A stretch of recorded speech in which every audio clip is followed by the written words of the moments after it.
إن الحمد لله نحمده ونستعينه ونستغفره ونؤمن به ونتوكل عليه ونعوذ بالله من شرور أنفسنا ومن سيئات أعمالنا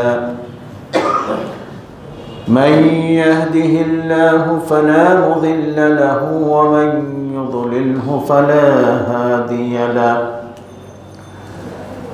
ونشهد أن لا إله إلا الله وحده لا شريك له وأشهد أن سيدنا وسندنا وحبيبنا وشفيعنا ونبينا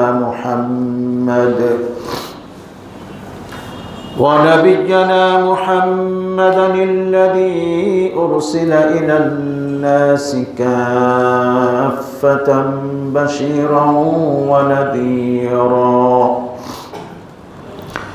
وداعيا إلى الله بإذنه وسراجا منيرا والصلاة والسلام على أشرف الأنبياء وإمام المرسلين صلى الله تعالى عليه وبارك وسلم تسليما دائما كثيرا وعلى آله وأصحابه وأزواجه وذرياته وأهل بيته والناس أجمعين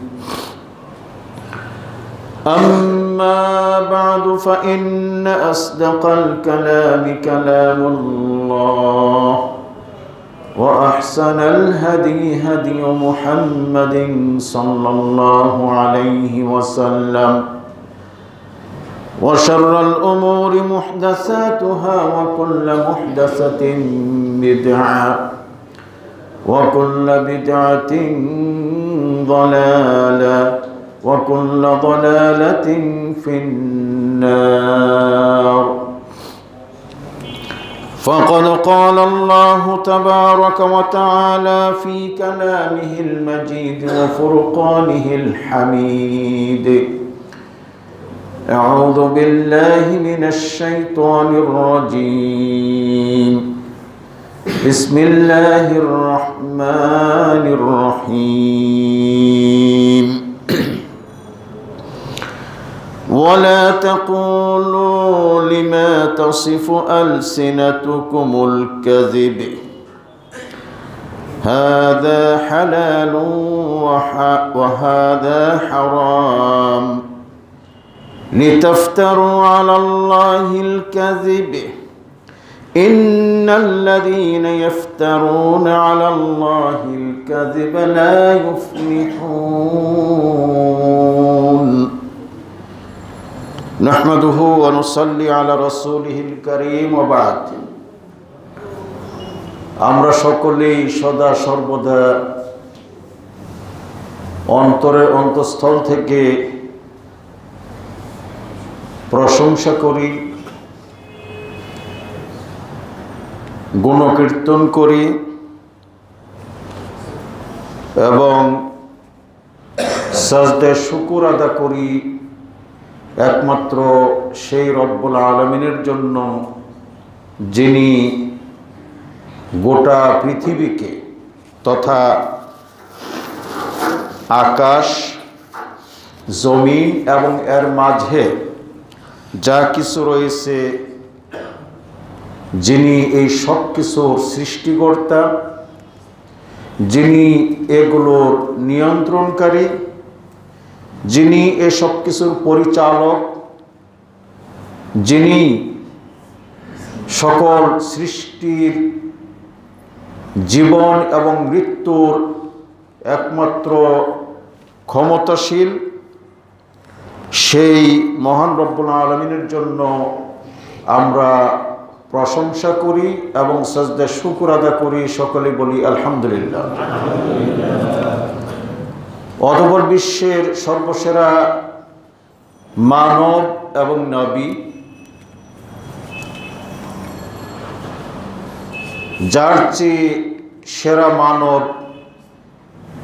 এ পর্যন্ত পৃথিবীতে আসে নাই এবং আসবে না, যাকে আল্লাহ রাব্বুল আলামিন সর্বসেরা করে পাঠিয়েছেন, সেই মানবতার মুক্তির দূত বিশ্বনবী মুহাম্মদুর রাসূলুল্লাহ সাল্লাল্লাহু আলাইহি ওয়াসাল্লামের প্রতি আমরা সকলেই পাঠ করি অগণিত দরুদ এবং সালাম।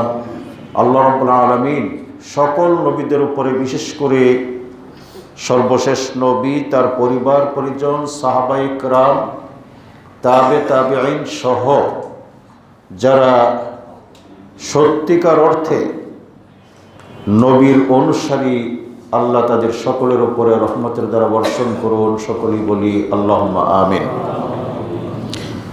সম্মানিত মুসল্লিবৃন্দ, সূরা আন-নাহল নামক যে সূরাটি রয়েছে, এই সূরার 116 নম্বর আয়াতটি আপনাদের সামনে আমি তেলাওয়াত করেছি। এই আয়াতকে সামনে রেখে আজকের সংক্ষিপ্ত খুতবা পেশ করতে যাচ্ছি ইনশাআল্লাহ। ওয়া মা তৌফিকি ইল্লা বিল্লাহ। বিষয়বস্তু আরবিতে এটাকে বলা হয়েছে হিফজুল লিসান, জবানটাকে সংযত রাখা। আমরা যে জবানের মাধ্যমে, জিহ্বার মাধ্যমে কথা বলি, কতটুকুন কথা বলতে পারবো, কি ধরনের কথা বলতে পারবো, আর যেগুলো বলতে পারবো না সেগুলোর থেকে এই জিহ্বাটাকে, জবানটাকে সংযত রাখতে হবে, না রাখলে কি হবে, মোটামুটি এই নিয়ে আজকের আলোচনা হবে। মানুষ মাত্রই একটু কম বেশি কত কথা বলি আমরা দৈনন্দিন 24 ঘন্টায়, কেউ বলতে পারবো না, কেউ কোনোদিন হিসাব রাখি নেই, রাখার চেষ্টাও করিনি, চিন্তাও করি না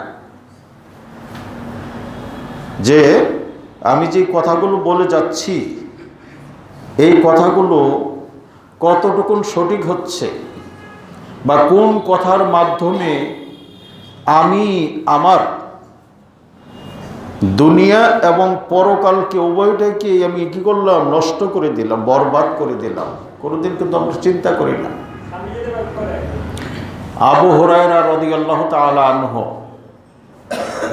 বিশিষ্ট সাহাবী এবং রাসূল থেকে সবচেয়ে বেশি হাদিস বর্ণনাকারী, তিনি বলেছেন কোন এক হাদিসের আলোকে যে সে এমন এক কথা বলেছে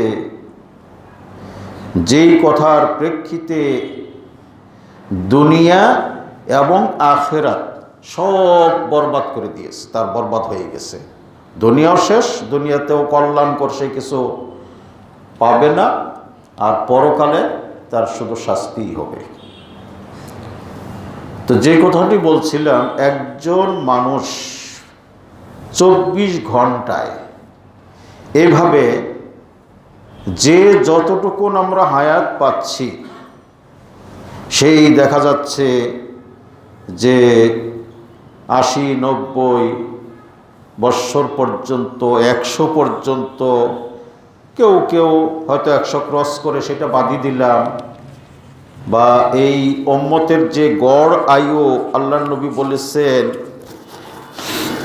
আমার উম্মতি মিন 60 ইলা 70, 60 থেকে 70 বৎসর হবে, সর্বনিম্নটাই ধরলাম 60 বৎসর।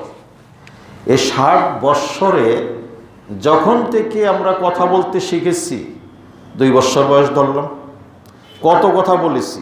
যাদের বয়স এরকম হয়েই গেছে কাছাকাছি 50 আপ, 60-এর কাছাকাছি, 60 পার হয়েছে, 70 পার হয়েছে, কেউ কোনোদিন বলতে পারবো? বলতে পারবো না। এবং এত কথার মধ্যে নিশ্চয়ই অনেক অনর্থক কথা, বাজে কথা, অশোভনীয় কথা, অশালীন কথা, অশ্লীল কথা হয়েছে। আজকে যেটা মানুষের যেটা নেচার বা স্বভাব হয়ে দাঁড়াইছে সেটা হলো যে ভালো একটা মাজলিস হচ্ছে, বৈঠক হচ্ছে, ভালো আলোচনা হচ্ছে, ওখানে কিন্তু লোক বেশি পাবেন না। পাবেন কোথায়? যেখানে বাজে আড্ডা হচ্ছে, হ্যাঁ, বাজে কোনো অনুষ্ঠান হচ্ছে, সেখানে লোকে লোকারণ্য, যেটা আমরা দেখতে পাই। এই নামি দামি গায়ক গায়িকাদের দিয়ে যদি কোনো গানের অনুষ্ঠান করে সেখানে আপনার যেটুকুন ব্যবস্থাপনা থাকে সেখানে জায়গা দিতে হিমশিম খায় কর্তৃপক্ষ। আর ওয়াজ মাহফিলে বা একটা তাফসির মাহফিলে, একটা কোরআন হাদিসের দার্সে লোক বেশি একটা পাওয়া যায় না। আপনি ভালো কথা যেখানে হচ্ছে সেখানে পাওয়া যায় না, কিন্তু ওইগুলি তো হয় শুধু শোনার জন্য না, সেই কথাগুলো বলতেও অনেকে পছন্দ করে বা হয়ে যাচ্ছে। কাজ নাই কাম নাই, দুই চারজন একত্র হয়ে শুধু গিবত আর গিবত, একজনের বিরুদ্ধে আরেকজনের কে কত বলতে পারে এবং আকর্ষণীয় কথা কে করতে বলতে পারে, মানে ওখানে সে ওই বৈঠকটাকে জমাইতে পারে। আর ভালো কথা দিয়ে কিন্তু খুব একটা পারে না, ওই মিথ্যা বানোয়াট এগুলি দিয়ে বেশি হয়। যাই হোক, আল্লাহ রাব্বুল আলামিন এই পঠিত আয়াতে আল্লাহ রাব্বুল আলামিন বলছেন, ওয়ালা তাকুলু, তোমরা বলবে না, লিমা তাসিফু আলসিনাতুকুমুল কাযিব, জবান দিয়ে মিথ্যা, মিথ্যার মাধ্যমে তোমাদের জবান দিয়ে বলবে না এটা হালাল এটা হারাম, হাদা হালালুন ওয়া হাদা হারামুন, এইভাবে আল্লাহ রাব্বুল আলামিন বলে দিয়েছেন। আমরা কিন্তু এই ব্যাপারেও দেখা যাচ্ছে যে আমার কিন্তু ওই কোনটা হালাল কোনটা হারাম ওই জ্ঞানটা কিন্তু পুরোপুরি নাই। কেন বলে দিচ্ছি, ধর্মীয় জ্ঞান নাই, কোরআনের জ্ঞান নাই, হাদিসের জ্ঞান নাই, কিন্তু আমি অনেক সময় কি করতেছি, বলে দিচ্ছি এই এটা হালাল, হ্যাঁ, কাজেই তুমি খাও, পান করো বা ব্যবহার করো, কোনো সমস্যা নেই। অথবা এই সাবধান, এর ধারে কাছে যাবে না, এটা কিন্তু হারাম ইত্যাদি। আমরা কিন্তু বিশেষ করে আমাদেরই এই আলেম সমাজের মাঝে এক শ্রেণীর আছে, অতটুকুন গভীরতা কিন্তু তার নাই জ্ঞানের মধ্যে, কিন্তু বলে দিচ্ছে। অথবা আজকাল আরেকটা বেশি যেটা দেখা যাচ্ছে যে বাংলা বই পুস্তক স্টাডি করে। ভালো কথা, করাটা নিষেধ নেই, করবেন, সকলেই করবেন, যেগুলো সহিভাবে সঠিকভাবে প্রণীত হয়েছে আপনার করতে নিষেধ নেই, কিন্তু সেটা আপনার ব্যক্তিগত কাজ সারতে পারবেন সেটা দিয়ে। আপনি আবার ওগুলো দিয়ে আপনি কিন্তু যদি ফতোয়াবাজি করেন তাহলে ঠিক হবে না। কিন্তু এটা রীতিমতো দেখা যাচ্ছে, একটু বাংলা পড়াশোনা করেছে, ওই কোরআনের অনুবাদটা পড়েছে, হাদিসের অনুবাদ পড়তেছে, পড়ে কিন্তু আবার রীতিমতো ফতোয়া দিচ্ছে, এটা বৈধ এটা অবৈধ ইত্যাদি ইত্যাদি। আল্লাহ নিষেধ করে দিয়েছেন। কেন সেটা বলে, লিতাফতারু আলাল্লাহিল কাযিব, আল্লাহর উপরে মিথ্যা আরোপ করার ব্যাপারে। অর্থাৎ তুমি যে বলতেছ হালাল এবং হারাম করার মালিক কে? আল্লাহ রাব্বুল আলামিন। কোনটা বৈধ কোনটা অবৈধ এর এই বিধান করার মালিক হচ্ছে মহান রব্বুল আলামিন। এখন আল্লাহ কিন্তু করে দেন নাই, কোনো জিনিসকে আল্লাহ হারাম করেন নাই বা কোনো জিনিসকে আল্লাহ হালাল করেন নাই, কিন্তু আমি বলে দিচ্ছি বা মানুষ বলে দিচ্ছে। তখন কি হচ্ছে? আল্লাহর উপরে অপবাদ দেওয়া হচ্ছে, মিথ্যা অপবাদ, যেটা বনী ইসরাইল করত, যে কারণে তারা কি হয়েছে? ধ্বংস হয়েছে। বনী ইসরাইল তারা তাদের অনুকূলে হলে তাহলে সেটাকে তারা বৈধ মনে করত, আর যদি প্রতিকূলে হতো যেন এটা তো করা সম্ভব না, সেটাকে তারা কি নিজের নফসের উপরে তারা হারাম সাব্যস্ত করে নিত।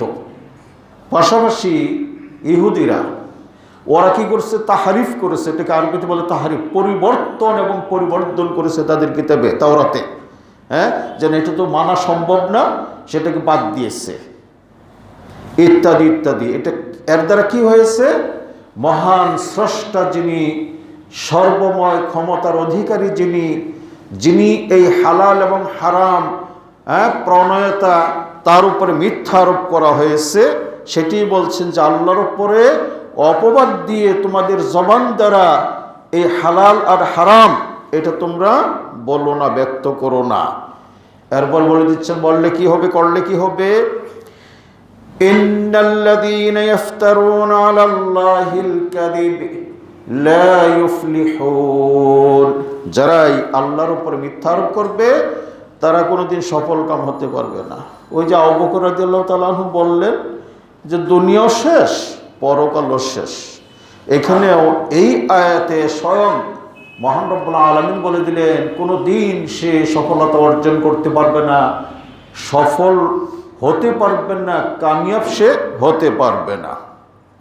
আরেকটা আয়াত সূরা কাফের মধ্যে, ছোট্ট আয়াত, সূরা কাফ, এই সূরার 18 নম্বর আয়াত। এখানে আল্লাহ রাব্বুল আলামিন বলেন, মা ইয়ালফিযু মিন কাওলিন ইল্লা লাদাইহি রাকিবুন আতীদ, মানুষের মুখ দিয়ে যে কথাটাই বের হয়, ছোট্ট কথা, একটি শব্দে একটি কথা বের হচ্ছে, সঙ্গে সঙ্গে সেটা লিপিবদ্ধ হয়ে যাচ্ছে, লেখা হয়ে যাচ্ছে। হ্যাঁ, কে লিখছেন? ইল্লা লাদাইহি রাকিবুন আতীদ, তৎপর একজন রক্ষক তারই সঙ্গে রয়েছে, হ্যাঁ, সে লিখে ফেলতেছে সঙ্গে সঙ্গে। অসম্ভব? অসম্ভব কিছুই না। আজকাল এই মানুষ যদি সেটা সংরক্ষণ করতে পারতেছে, যুগ যুগ থেকে ধরে ধারণ করে রাখতে পারতেছে রেকর্ডিংয়ের মাধ্যমে বা হ্যাঁ অনেক ব্যবস্থাপনার মাধ্যমে, কাজেই আল্লাহ স্বয়ং এই ব্যবস্থা করে দিয়েছেন, তার পক্ষ থেকে ফেরেশতা নিয়োগ করে দিয়েছেন, লেখক নিয়োগ করে দিয়েছেন, তিনি সঙ্গে সঙ্গে লিখে ফেলতেছেন। আমরা অনেক সময় মানুষকে একটা দায়িত্ব দেই, বাবা তুমি এটা করবে, এটা করবে, আমি আজকে বক্তব্য দিব, তুমি রেকর্ডটা করবে, কিন্তু অনেক সময় সে গাফলতি করে। আল্লাহ বলে দিচ্ছেন আতীত, ওরা গাফেল না, ওরা অলস না, তৎপর, সঙ্গে সঙ্গে সব কিছু করে ফেলে।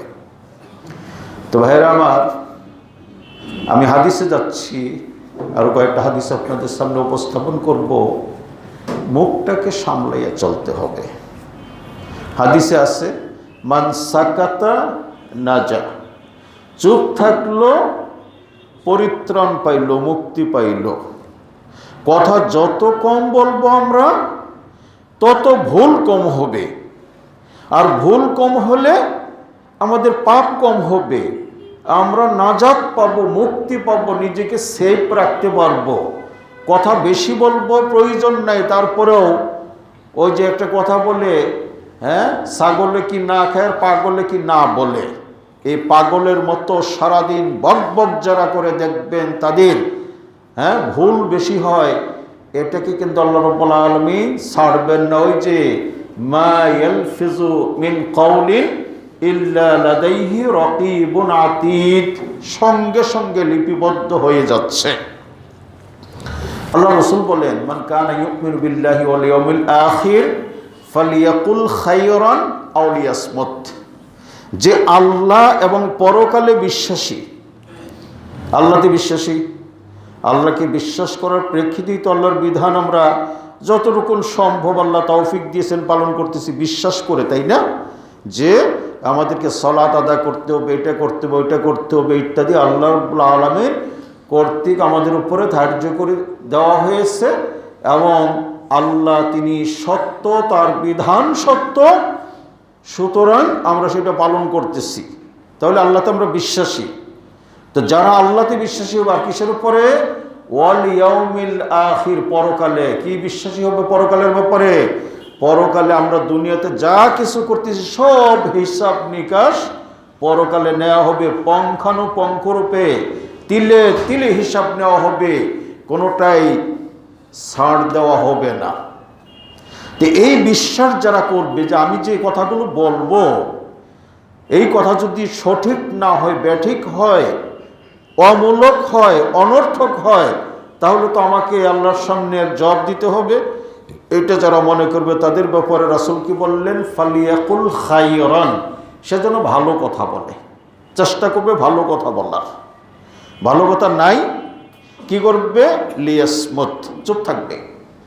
ভালো কথা নাই, আমি পাচ্ছি না, আপনি পাচ্ছেন না, যা আমার ছিল পুঁজি শেষ হয়ে গেছে, এইখানে একটাই কথা তো আমি 10 বার বললে কেউ কান পাতবে না, শুনবে না, কাজিয়া আমাকে এখন চুপ থাকতে হবে, এটা মনে করতে হবে আল্লাহ রাসূলের বিধান।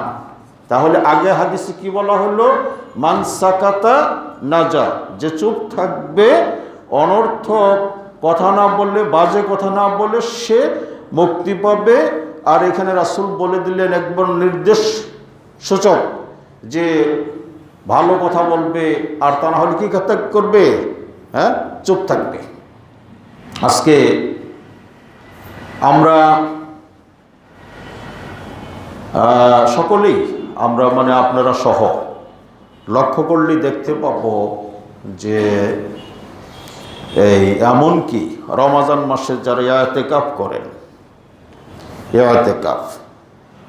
ইতিকাফের উদ্দেশ্যই হচ্ছে যে দুনিয়ার ঝামেলা টামেলা কিছুদিনের জন্য বর্জন করে আল্লাহর নৈকট্য বিশেষভাবে অর্জন করার জন্য আমি কি করব, আমার স্ত্রী, পরিবার, বাড়িঘর সব কিছু ছেড়ে দিয়ে মসজিদে এসে আমি 10টা দিন নিরিবিলি আমি ইবাদত বন্দেগী করব, এটাই।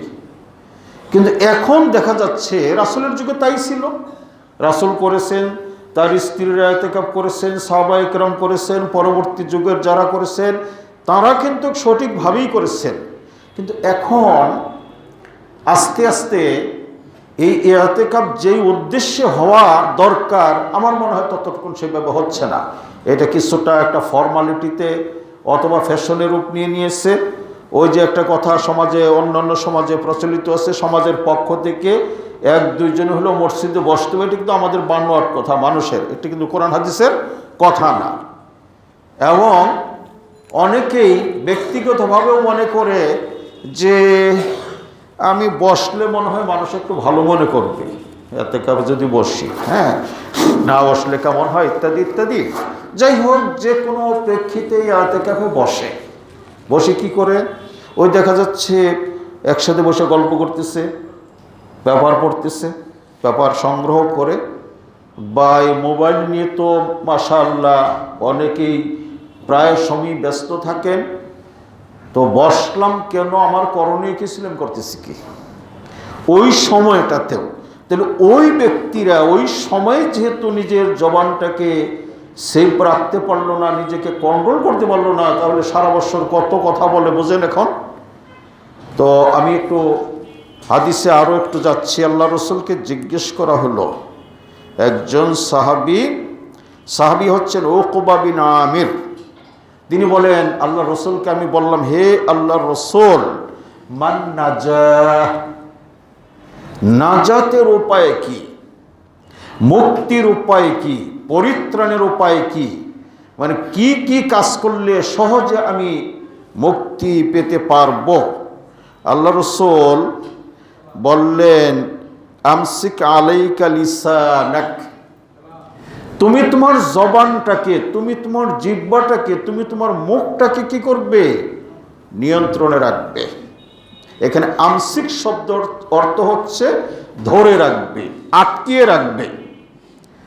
জবানটাকে, মুখটাকে কি করবে, বেশি খুলবে না, বন্ধ করে রাখবে। আর কি, ওয়াল ইয়াসাকা বাইতুক, তোমার বাড়িটা যেন তোমার জন্য প্রশস্ত হয়। কি অর্থ, যে তুমি বেশি সময় বাইরে যদি কাজ না থাকে, বাড়িতে তুমি অবস্থান করবে, বাড়ির ভিতরে তুমি অবস্থান করবে, বাইরে যদি তোমার তেমন কোনো কাজ বাজ না থাকে। কেন, বাইরে গেলেই বিভিন্ন রকমের হাওয়া তার গায়ে লাগবে, বিভিন্ন জন তাকে ডাকাডাকি করবে, একটু আসেন, একটু চা খাই, এই চা খাইতে বসে গল্প হবে নানান রকম, ওই যে আগেই বলেছি, বসলেই দেখা যাচ্ছে ভালো গল্প যখন থাকে না তখন বদনাম একজনের বিরুদ্ধে আরেকজন ইত্যাদি ইত্যাদি শুরু হয়ে যায়। এই জন্য আল্লাহ রসুল একটা মূল নীতি বলে দিলেন, তুমি নিজের বাড়ির ভিতরে অবস্থান করার চেষ্টা করবে বেশি সময়। মুরব্বীরা যারা আছেন, আমি তাদেরকে একটু রিকোয়েস্ট করে এখানে বলতে পারি, যারা রিটায়ার্ড পারসন চাকরি থেকে অথবা ব্যবসা বাণিজ্য আগে তিনি করতেন, এখন ছেলেপেলেরা দেখাশোনা করে, ওনার দরকার হয় না, তাদের সময় কাটানো একটু কঠিন হয়, এটা বাস্তব। আমি দেখতেছি অনেকেই আমার আপনজনের মধ্যেও যারা তাদের সেই 60, 62, 65 বছর পর্যন্ত চাকরি করেছেন, রিটায়ার করেছেন, চাকরির সময় বিভিন্ন জায়গায় তারা বিভিন্ন এই শহরে জেলায় দৌড়াদৌড়ি করেছেন, ওইভাবে চাকরি নিয়ে ব্যস্ত ছিলেন। এখন দেখা যাচ্ছে তাদের ওই বাড়িতে যেয়ে বসে থাকা খুব কষ্টের কারণ হয়ে যায়। কোনখানে একটু বাজার আছে, কোনখানে দোকান আছে, সেইখানে যে ওই আড্ডা কিন্তু তারা দিতে এখন বেশি অভ্যস্ত। বরং এই সময়টাই তো আসল সময়। আপনার সময় তো এখন শেষ হয়ে আসছে, আপনার চাকরির সময় শেষ হয়ে গেছে, ব্যবসার সময় শেষ হয়ে গেছে, কৃষিকাজের সময় শেষ হয়ে গেছে। এখন কাজ একটাই বাকি, কোনটা? একটু আল্লাহ বিল্লাহ করবেন, একটু বেশি বেশি জিকির আজকার করবেন, আল্লাহ রসুলের বিধানগুলো যথারীতি পালন করবেন। কিন্তু ওনারা দেখা যাচ্ছে আরও একটু অনেক সময় ব্যতিক্রম অনেকে হয়ে যাচ্ছে। তো যাই হোক, আল্লাহ রসুল বললেন যে তুমি তোমার বাড়িতে একটু বেশি করে থাকার চেষ্টা করবে, বাড়ির ভিতরে, বাইরে গেলেই তোমার দ্বারা ওইগুলো সহজ হয়ে যাবে, সম্ভব বেশি হবে। আর কি কি আলা খাতিআতিক, যে অন্যায়গুলো করেছো, যে পাপগুলো করেছো, ওই চাকরির জীবনে হোক, ব্যবসায়িক জীবনে হোক, মানুষের সঙ্গে লেনদেনে, আচার আচরণে, আল্লাহর নির্দেশ অমান্যের মাধ্যমে, সেইগুলির জন্য কি করো? কি একটু বেশি করে কাঁদো। এখন তোমার কাঁদার সময়, এখন গল্পের সময় না, আড্ডার সময় না। এখন তুমি আল্লাহ বিল্লাহ বেশি করে করো, আল্লাহর কাছে একটু কাঁদো। তুমি সালাতুত তাহাজ্জুদ আদা করো, সাজদা করো, বেশি বেশি করে আল্লাহর কাছে কি করো? কান্নাকাটি করো। রাসূল কয়টা কথা বলছেন এখানে? 3টা কথা। প্রথমটা কি? আর বাকিগুলো ওটার সাথে সম্পৃক্ত, যে তোমার জবানটাকে তুমি আটকিয়ে রাখো, হ্যাঁ, তুমি সংযত রাখো, তুমি যা তা তোমার মুখ দিয়ে বলবে না। এমন এইটা করতে যেন তুমি, হ্যাঁ, তোমার জন্য সহজ হয়, সেই জন্য তুমি বেশি মানুষের কাছে যাবে না, নিজের বাড়িতে বসবাস করার চেষ্টা করবে বেশি সময়। এবং অতীতে যা কিছু করেছো ওই জবান দিয়ে এটা সেটা, হ্যাঁ, সেই জন্য তুমি কি করো? একটু বেশি কান্নাকাটি করো আল্লাহর কাছে। জবানটা এমনই জিনিস। একজন কবি, আরবি কবি, তিনি বলেছেন, জারাহাতুস সিনান লাহাল তিয়াম ওয়ালা ইয়ালতামু মা জারাহাল লিসান। আপনি কাউকে কোনোদিন একটা থাপ্পড় দিয়েছেন, কয়েকদিন মনে রাখবে, হ্যাঁ, তারপর আস্তে আস্তে ভুলে যাবে। আপনি লাঠি দিয়ে আঘাত করেছেন বা কোনো অস্ত্র দিয়েই স্পট পড়ে গেছে, আস্তে আস্তে সেটাও মুছে যেতে পারে বা একদিন যাবে। কিন্তু আপনি কথা দিয়ে এমনই আঘাত করেছেন কোনো দিন, যেটা সে মৃত্যু পর্যন্ত ভুলতে পারবে না বা পারে না। মানুষের কথা এত শক্তি, হ্যাঁ, এই জন্য এই জবানটাকে আল্লাহ রসুল বললেন তুমি এটিকে কন্ট্রোল করো, নিয়ন্ত্রণে রাখো, আটকিয়ে রাখো, দমন করো, সংযত হও। আরেকটি হাদিস, আল্লাহ রসুলকে আরেকজন সাহাবী, তিনি মুআজ রাদিয়াল্লাহু তাআলা আনহু, বিশিষ্ট সাহাবী, তিনি জিজ্ঞাসা করলেন রাসূলকে, আন আমালিন ইউকাররিবুহু ইলাল জান্নাহ ওয়া ইউবাইদুহু মিনান নার, এমন একটা আমল সম্পর্কে যে আমলটা করলে জান্নাতকে সে তাকে কাছে করে দিবে এবং জাহান্নামকে দূরে করে দিবে। অর্থাৎ জান্নাতে যাওয়া তার জন্য সহজ হবে এবং জাহান্নাম থেকে বেঁচে থাকাটা তার জন্য সহজ হবে। এমন একটা আমল সম্পর্কে এই মুআজ রাদিয়াল্লাহু তাআলা আনহু জিজ্ঞাসা করলেন রাসূলকে বা জানতে চাইলেন। রাসূল তাকে বললেন যে তোমাকে যেই বিষয়টা তুমি জানতে চেয়েছো সার তোমাকে জানাই দিচ্ছি। এর যে মূল যেটুকু সেইটুকু জানিয়ে দিচ্ছি, সেইটুকু আমি বলে দিচ্ছি বলে তারপরে বললেন যে এখানে জিজ্ঞাসা করছেন রাসূল মুআজকে যে আমি কি তোমাকে সার জিনিসটা যেটা মূল জিনিসটা যেটা, হ্যাঁ, সেটা কি আমি তোমাকে বলে দেব? মুআজ বললেন কুলতু বালা ইয়া নবী আল্লাহ, হে আল্লাহর নবী, হ্যাঁ আপনি সেটাই আমাকে বলে দিন। পরে বললেন রাসূল কি করলেন, ফা আখাযা বিলিসানিহি, রাসূল নিজে তার জিহ্বাটাকে হাত দিয়ে ধরলেন, ধরে মুআজকে বললেন কুফা আলাইকা হাযা, তুমি তোমার এই জিহ্বাকে, এই জবানকে তুমি কি করবে? ধরে রাখবে, আটকে রাখবে। হ্যাঁ, অর্থাৎ এই মুখ দিয়ে যেন যে কোনো কথা তোমার বের না হয়। মুআজ বলছেন ফাকুলতু ইয়া নবী আল্লাহ ওয়া ইন্না লামুআখাযুনা বিমা নাতাকাল্লামু বি, আমরা মুখ দিয়ে যত কথা বলি এই ব্যাপারে কি আমাদেরকে কি জিজ্ঞাসা করা হবে পরকালে? আমাদেরকে কি মুআখাযা করা হবে, পাকড়াও করা হবে? তখন আল্লাহ রসুল বললেন সাকিলাতকা উম্মুকা ইয়া মুআজ, হে মুআজ, তোমার মা তোমাকে হারিয়ে ফেলুক।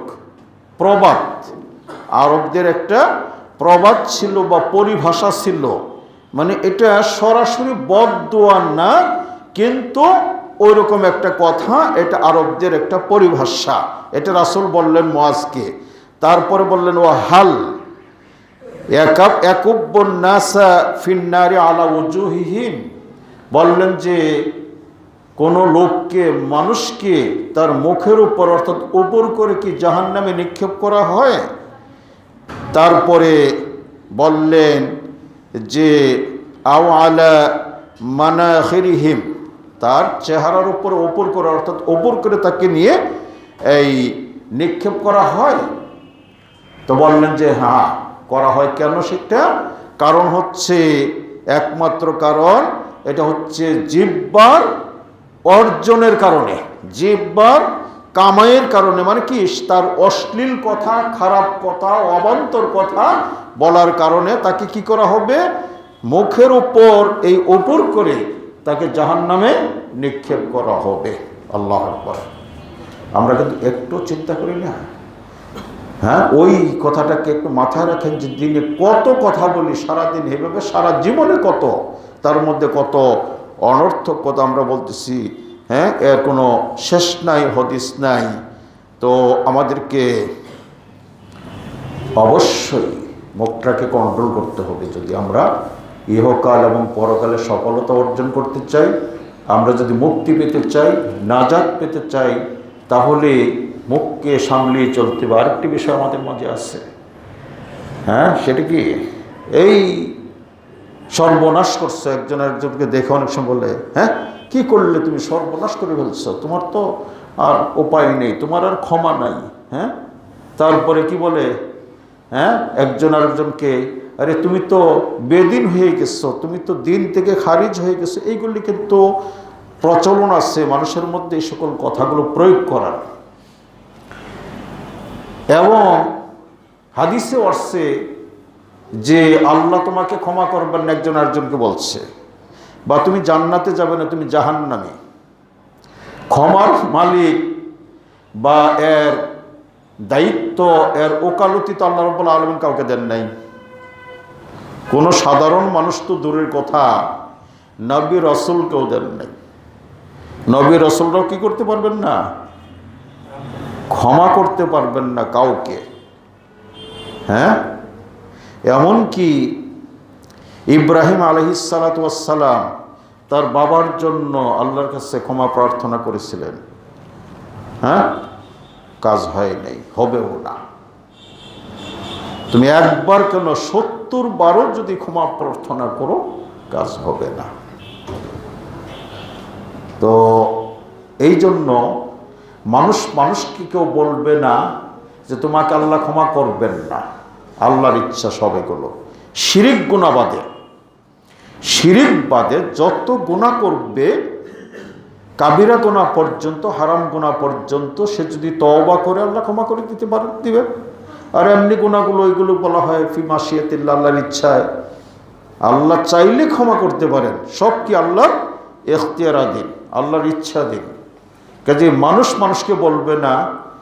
তো এই ব্যাপারে একটা হাদিস, এখানে হাদিসটি জুনদুব বিন আব্দুল্লাহ কর্তৃক বর্ণিত। তিনি বলেন, হাদ্দাসা আন্না রাজুলান ক্বাল, একজন ব্যক্তি সে বলছে, ওয়াল্লাহি লা ইয়াগফিরুল্লাহু লি ফুলান, আল্লাহর কসম করে বলছে আল্লাহ অমুক ব্যক্তিকে ক্ষমা করবেন না, আল্লাহ অমুক ব্যক্তিকে ক্ষমা করবেন না। ওয়া ইন্নাল্লাহা ক্বাল, উত্তরে আল্লাহ বলছেন যে আল্লাহ যে ক্ষমা করবেন না অমুক ব্যক্তিকে, বা আমি যে ক্ষমা করব না অমুক ব্যক্তিকে, এই ওকালতি, এই দায়িত্ব তোমাকে কে দিল? তুমি বলতেছো আল্লাহ করবেন না, তখন আল্লাহ নিজে বলতেছেন যে এইটা তোমাকে কে দায়িত্ব দিল? মানজাল্লাযী ইয়াতাআল্লা আলা আল্লাহ আগফিরু লি ফুলান, আমি যে তাকে ক্ষমা করব না, এইটা যে তুমি ফয়সালা দিচ্ছে, এই দায়িত্বটা তোমাকে কে দিয়েছে? তারপরে আল্লাহ বলেন যে ফাইন্নী কাদ গাফারতু লি ফুলান, অমুককে আমি ক্ষমা করে দিলাম। তুমি তো বলছো দিবেন না আল্লাহ, আমি ক্ষমা করে দিলাম, আর তোমার সব আমলকে আমি নষ্ট করে দিলাম। কে কাকে বলে? একজন ইবাদতকারী ব্যক্তি, ভালো মানুষ খারাপকে বলতেছে, হ্যাঁ, যে তোমাকে আল্লাহ ক্ষমা করবেন না। কিন্তু আল্লাহ প্রত্যুত্তর বললেন যে তাকে ক্ষমা করে দিলাম, তুমি যত ইবাদত করো তোমার ইবাদতগুলিকে আমি সব নষ্ট করে দিলাম। ইবাদত নষ্ট করে দিলে আল্লাহ রাব্বুল আলামিন সে কি ওইটা দিয়ে কোনো কাজ করতে পারবে? পরকালে না মুক্তি পাবে, নাজাত পাবে? তো এইটা কি এখানে যে জিনিসটা বোঝানো হয়েছে যে এগুলো বলা যাবে না। অর্থাৎ সর্বশেষ কথা হচ্ছে মুখটাকে কি করতে হবে? সামলিয়ে রাখতে হবে। খুতবার সময় শেষ, আমি আর দুটো কথা বলে শেষ করব। আল্লামা ইবনুল কাইয়িম একজন বিশিষ্ট ব্যক্তিত্ব সম্পন্ন মানুষ, যিনি ইবনু তাইমিয়ার নাম আপনারা শুনেছেন, এর নামও জানেন যারা একটু স্টাডি করেন। ইবনু তাইমিয়ার বিশিষ্ট এই শিষ্য আল্লামা ইবনুল কাইয়িম, তিনি বলেন যে আশ্চর্য লাগে অনেক মানুষকে দেখে, হ্যাঁ, আশ্চর্য হই, বা আশ্চর্যের বিষয়টা কি? সালাত আদা করে, সিয়াম সাধনা করে, দান খয়রাত করে, কোরআন তেলাওয়াত করে, জিকির আজগার করে, ভালো কাজ যা আছে সব কিছু করে, হালাল হারাম থেকে বেঁচে থাকে, চুরি করে না, ডাকাতি করে না, ছিনতাই করে না, এই জাতীয় অপকর্ম যত আছে সব কিছু থেকে বেঁচে থাকে, কিন্তু জবানকে ঠিক রাখতে পারছে না। তাই বললেন যে এটা অত্যন্ত আশ্চর্যের বিষয়। সব ঠিক আছে, আমল সব ঠিক আছে, কিন্তু জবান ঠিক রাখতে পারছে না।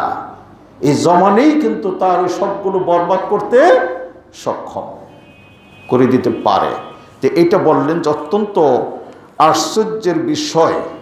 এবং বলতে বলতে বললেন যে এমন কিছু মানুষ আছে, হ্যাঁ, সেই ভালো কাজ করার পাশাপাশি কি করে, ওই জীবিত এমনকি মৃত ব্যক্তিদেরকেও সে জবাই করে।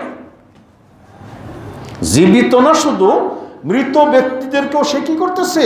জবাই করে দিচ্ছে। ওই যে বদনাম গেয়ে, হ্যাঁ, কোটসা রটিয়ে, যে অমুক তো মারা গেছে, এই করে গেছে, সেই করে গেছে, হ্যাঁ। তো এটা বলার দরকার ছিল তার? বলে কোনো লাভ হচ্ছে? হবে না। কিন্তু কি করলো? নিজের সব কিছুকে সে বরবাদ করে দিল। সতর্ক থাকতে হবে।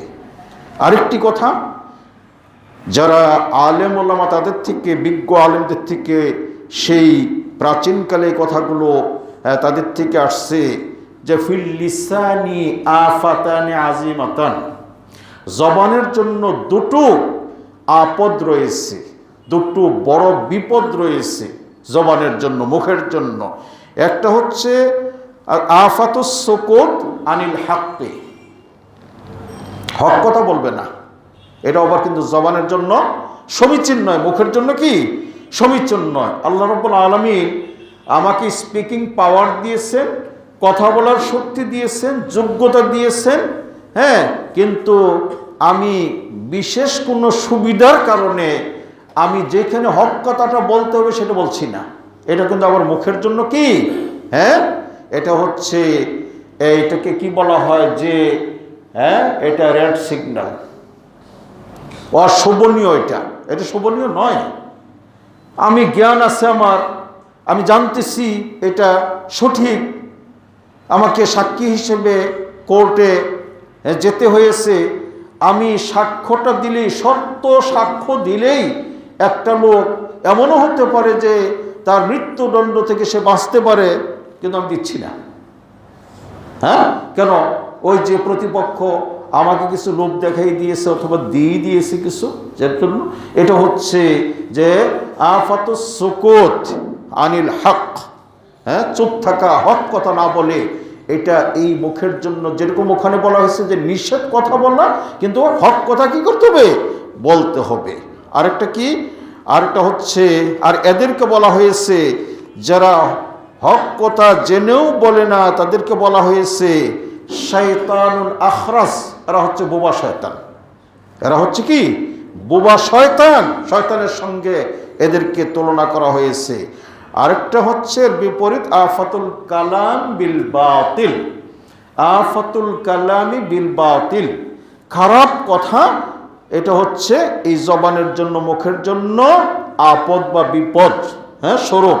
অর্থাৎ তা বিপদের সংকেত দেওয়া হচ্ছে যারা এই খারাপ কথা বলবে। আর এদের কথা বলা হয়েছে শয়তানুন নাতিক। হ্যাঁ, সে কি? এই খারাপ বলনেওয়ালা শয়তান। আর এরা কি? আসি লিল্লাহ, আল্লাহর নাফরমানেরা, আল্লাহ রাব্বুল আলামিনের নাফরমান। তো সম্মানিত মুসল্লিবৃন্দ, জীবনে অনেক বলে ফেলেছি, অনেক কথা, আরও হয়তো হায়াতে যতদিন রাখবেন আরও বলবো, কিন্তু সময় থাকতে একটু সচেতন হতে হবে। যেগুলো বলেছি সেজন্য ওই যে আল্লাহ রসুল বললেন, ওয়াবকি আলা খাতিআতিক, তোমার ওই ভুল ত্রুটি যেগুলো হয়েছে সেগুলোর জন্য এখন একটু তুমি কি করো? একটু কান্নাকাটি করো আল্লাহর কাছে, একটু অনুসূচিত হয়ে আল্লাহর কাছে কান্নাকাটি করো, এবং সামনের জন্য তোমার জবানটাকে তুমি কি করো? একটু আটকে রাখো, একটু ধরে রাখো, একটু কন্ট্রোলে রাখো, সেফে রাখো। তাহলেই ইহকাল এবং পরকালের, হ্যাঁ, মুক্তি, ইহকালের এবং পরকালের নাজাত আমরা আশা করি পেতে পারবো। আল্লাহ রাব্বুল আলামিন সেই তৌফিক আমাদেরকে দান করুন। আমিন। ওয়া আখিরু দাওয়ানা আলহামদুলিল্লাহ।